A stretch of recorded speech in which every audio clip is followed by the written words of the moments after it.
What's the most insane coincidence that's happened to you?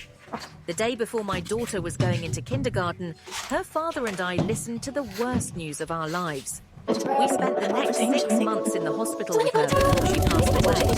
My husband and I split up shortly after, and I was alone for years. But one night after I got home from work, I sat on my back porch remembering how she used to play in our backyard. I noticed something stuck in a bush around the side of my house, and when I got closer, it was a pink balloon.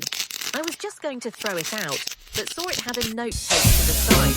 I opened it and could see a message written in crayon. It was really hard to read, but it said, "Happy birthday, Mommy. I miss you. Please send me a sign. Love, Callie." I was confused at first, but then I realized what it was. Whoever this little girl was had lost her mum and was sending her a message. I asked around my neighborhood later that week and found what house she lived at. I talked to her father and told him I found one of her balloons. He apologized and said she had been doing that for a while. She was 6 and lost her mum 2 years before. I told him about my daughter and how I would love to write back to her just in case it would cheer her up.